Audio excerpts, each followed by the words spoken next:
amo al que de alguna manera va a hacer algo en mi favor, al que de alguna manera va a retribuir mi amor, al que se porta bien o hace lo que yo digo. Pero el amor de Dios no lleva la mancha del egoísmo humano y su amor no espera nada. Dios simplemente ama porque Él es amor. Esa es su naturaleza. Hay una cosa que debes colocar en tu cabeza, y es que Dios siempre, siempre te amará. Hagas lo que hagas o vivas como vivas. Él nunca se cansará de amarte. Porque el día que Dios deje de amarte, dejaría de ser Dios, porque Dios es amor. Ahora, ese amor maravilloso, que nunca se acaba, no hizo que el Señor cerrase los ojos delante del pecado del hombre, ¿no? ¿Por qué no? Porque el pecado destruye lo que toca, y Dios ama al pecador y no desea su destrucción. Por lo tanto, su amor no podía ser un amor permisivo, esto es, Él no podía permitir que el pecado acabe con toda la humanidad. Y entonces proveyó el remedio. ¿Y cuál era el remedio? La muerte. Sí, pero no la muerte del ser humano, sino su propia muerte. Claro, que era el ser humano el que merecía morir. El hombre había pecado, todos pecamos, dice Pablo. No hay justo ni siquiera uno, no hay quien haga el bien. Desde los pies hasta la cabeza, todo es llaga podrida, afirma Isaías. Entonces, el ser humano merecía morir, pero Dios te ama tanto que no permitió que tú murieses, sino que envió a su Hijo para morir en tu lugar. En esto se muestra el amor de Dios, dice Pablo, en que nosotros, siendo pecadores, Jesús murió por nosotros. Qué manera maravillosa de resolver el problema que el pecado humano había creado. La sentencia se cumplió. Porque si hubo pecado, hubo muerte. Pero la paga del pecado, claro, la paga del pecado es la muerte. Solo que el hombre no murió. Cristo murió en su lugar. Eso es amor. Pero la Biblia no habla también de la ira divina al mismo tiempo que habla del amor. Claro, habla. Inclusive Pablo no tiene ningún escrúpulo en hablar de la ira divina. Para él, la ira no está reñida con el amor de Dios. Mira lo que dice en Romanos 1:18. La ira de Dios se revela desde el cielo contra toda impiedad e injusticia de los hombres que detienen con injusticia la verdad. ¿Te das cuenta? Ahí está la ira divina. Pero hay que entender que la ira de Dios se revela contra toda impiedad e injusticia de los hombres. No contra los hombres, sino contra la impiedad y la injusticia que ellos cometen. A veces, querido, es triste ver que nosotros, los seres humanos, cuando una persona cae en pecado, confundimos las cosas y nuestra ira, entre comillas, se dirige contra el pecador y no contra el pecado que él cometió. Pero con Dios las cosas no son así. El Señor detesta el pecado, no puede aprobar de manera ninguna el pecado, pero ama al pecador. Por eso es que Jesús murió. Había que acabar con el pecado, había que castigar el pecado, pero había que salvar al ser humano. Y su amor, entonces, lo llevó al sacrificio. Mira, Dios no nos ama porque su Hijo murió por nosotros, sino que Cristo murió por nosotros porque Dios nos ama. El amor fue el resorte propulsor de su sacrificio. El amor es el que lo llevó al sacrificio. La segunda parte de la lección nos muestra que la cruz ya existía antes de la cruz. Quiere decir, el Evangelio no empieza en el Nuevo Testamento.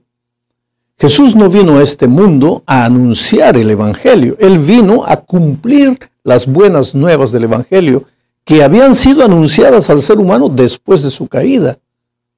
Mira, en Génesis 3:15, Dios anuncia que el enemigo tratará de destruir a los hijos de Dios, pero que de la simiente de la mujer nacería un hijo que derrotaría al enemigo.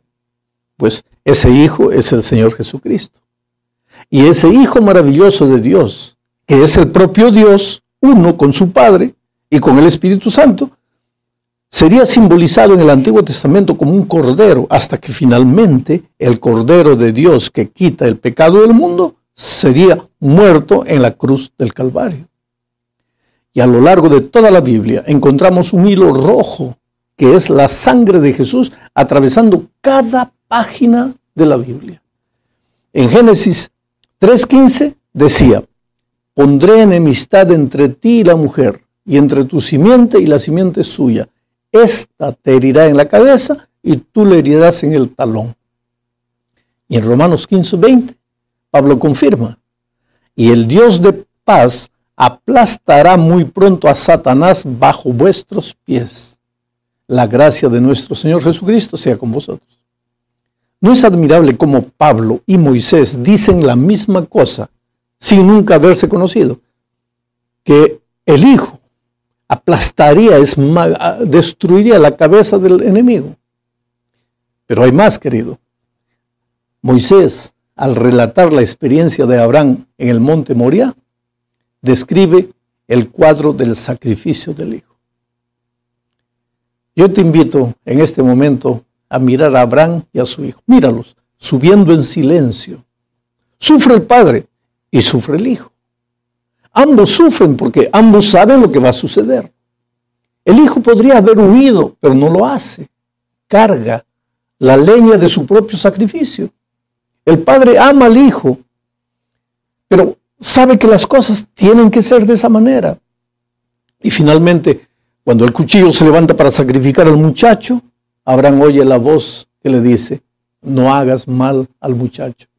Y enseguida ve en un lado, en una zarza, a un cordero que va a sustituir al hijo.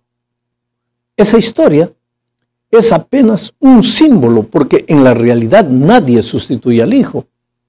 Como cordero fue llevado al matadero, y como oveja muda delante de sus trasquiladores, enmudeció y no abrió la boca. Por lo tanto, la cruz ya existía antes de la cruz. Es verdad que en la cruz del Calvario Jesús murió, pero antes lo que iba a suceder en la cruz ya estaba simbolizada en la manera de sacrificios, en la manera de historias, de parábolas, de muchas maneras. En la tercera parte de la lección vamos a hablar de Jesús en Isaías 53. Mira, yo tenía un amigo judío que un día me dijo: Alejandro, la interpretación que ustedes, los cristianos, le dan a Isaías 53 es una interpretación inmoral. Esa palabra inmoral me pareció muy dura. Y le pregunté por qué. Su respuesta fue la siguiente: que un hombre malo muera por los males que hizo, eso es moral y justo. Pero que un hombre bueno, que solo hizo el bien, muera por los malos, eso es inmoral.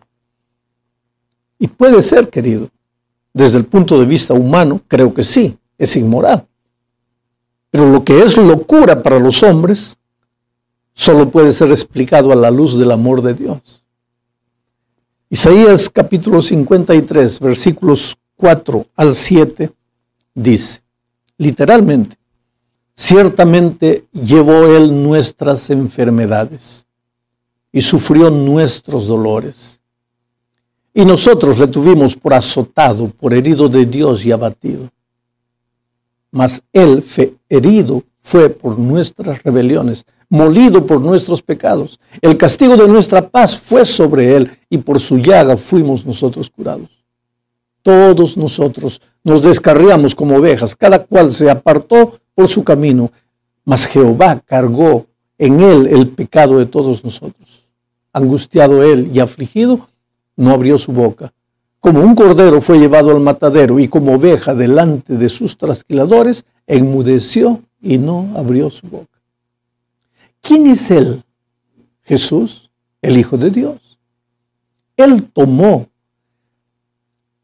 no tomó el hecho de ser igual a Dios como cosa a la cual aferrarse, sino que se destituyó de todo para hacerse siervo hasta la muerte, y muerte de cruz.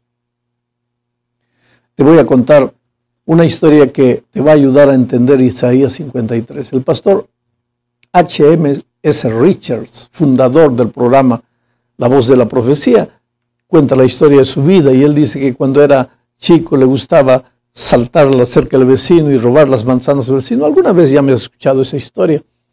Pero un día la mamá lo llamó y le dijo, mira hijo, no puedes estar haciendo eso. El vecino me ha reclamado. Voy a hacer un trato contigo. ¿Estás viendo esta vara? Sí, mamita. Te voy a dar 3 veces con esta vara si tú una vez más robas las manzanas del vecino. Y él dice que prometió que no iba a hacer eso más. Pasó un día, 2 días, una semana, 15 días. Las manzanas estaban más rojas que nunca en la chacra del vecino y un día no resistió la tentación. Cayó. Cuando estaba de vuelta trayendo las manzanas, encontró a la madre en su camino, con una vara en la mano. Las manzanas rodaron. Él sabía lo que había hecho. Habían hecho un trato. La madre le dijo, si robas una vez más, te doy 3 veces en las espaldas con esta vara. Él comenzó a pedir perdón. Mamita, perdóname por favor. La mamá le dijo, mira, ¿no quieres recibir el castigo? No, mamita. Solo hay una manera de que no recibas el castigo. ¿Y cuál es? Toma la vara en tus manos. Él tomó. Ahora en lugar de...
que yo te castigue 3 veces en las espaldas con esta vara, tú me vas a castigar a mí 3 veces. Pero si hubo pecado, tiene que haber castigo. Si hubo infracción, tiene que haber la pena. Tú no la quieres pagar, muy bien, yo la voy a pagar por ti. Pero tú cometiste la infracción, tiene que haber castigo. Bueno, es lo mismo que sucedió con Dios. ¿Por qué el Señor Jesucristo pagó sin haber hecho nada? Porque si Él no pagase, tendríamos que pagar nosotros. Pero nosotros no queríamos pagar, no queremos morir. Pedimos perdón. Cuando decimos, Dios mío, perdóname, estamos diciendo, yo pequé, pero no quiero morir. Bueno, entonces solo hay una manera de no morir. Porque si hubo pecado, tiene que haber muerte. No quieres morir tú, alguien tiene que morir. Y ese alguien es el Señor Jesucristo. Eso es lo maravilloso del amor de Dios y que tal vez nosotros nunca vamos a entender. En la 4ª parte de la lección hablaremos del Evangelio en la cruz. Todos los seres humanos nacemos para vivir. Por lo menos nacemos con expectativa de vida. Creo que nadie nace queriendo morir. Todos los seres humanos hacemos planes para vivir. Cuando somos pequeños, nuestros padres se encargan de eso, pero a medida que vamos creciendo, nosotros mismos hacemos planes con relación a nuestro futuro, y en esos planes creo que nadie incluye a la muerte, por lo menos no a una edad temprana. Pero con Jesucristo todo fue diferente, porque desde que Él nació para morir. Cuando tuvo noción de la vida, de las cosas, Él ya sabía que se encaminaba hacia la muerte, hacia la cruz. Él vino al mundo para morir en la cruz. Desde que tuvo conciencia de las cosas, Él vivió a la sombra de la cruz, se dirigía hacia la cruz, vivía esperando morir. Y no tenía miedo de hablar de ese tema con sus discípulos. Ellos no entendían porque esperaban un libertador que los libertase de la esclavitud de Roma y no de la esclavitud del pecado. Ellos imaginaban al Mesías como el Mesías victorioso que había venido a devolver la gloria perdida a Israel. Pero Jesús era consciente de su muerte. del propósito de su vida, que era la muerte. ¿Obsesión suicida? No. Sacrificio de amor. Era la única manera de salvar al ser humano. Aquella última noche en el jardín del Getsemaní, ¿tú crees que él deseaba morir? No, querido, él era un ser humano normal, con instinto de conservación. Aquella noche, él no quería morir, como ser humano no quería morir tanto que clamó a su padre: Padre, si puedes, pasa este cáliz de mí, no quiero morir. Pero él te amó tanto, él sabía que la única manera de salvarte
era el morir. Y aunque como ser humano también tenía miedo de morir, él llegó, su amor lo llevó hasta la cruz, hasta la muerte, para devolverte la vida. Por eso, querido, si ya Jesús murió por ti, si ya Jesús sufrió por ti, si ya Jesús pagó la pena por ti, ¿por qué, aunque hayas caído en el pecado, tienes que vivir lamentándote, sufriéndote o haciéndote pagar las cosas a ti mismo? Confía en Dios, cree en Dios.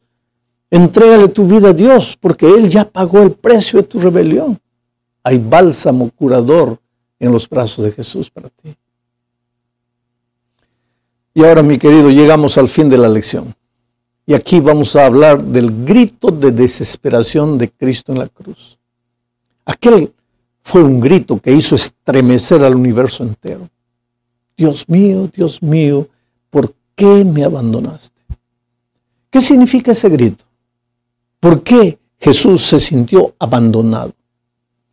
Esto tiene que ver con el perdón. Voy a hacer un ejemplo. Vamos a decir que tengo un hijo de 5 años. Y que esta flor es una flor muy delicada y yo digo no toques. Es una flor de cristal finísimo, vale mucho dinero. Yo digo no toques. Y él dice, está bon. Yo le digo, mira, si tú tocas te voy a dar una palmada en la mano. ¿Has entendido? Sí. Entonces está combinado. Yo me voy. Y cuando vuelvo, él está destruyendo completamente la flor. Y cuando me ve, ya sabe el trato que hicimos. Y él dice, papito, perdóname. ¿Qué quiere decir cuando dice, papito, perdóname? No me batas. Y yo le digo, está bien, hijito, puedes irte. ¿Perdoné a mi hijo o no perdoné? Perdoné, pero en términos humanos. Ahora, para Cristo, para Dios no existe ese perdón. Porque su palabra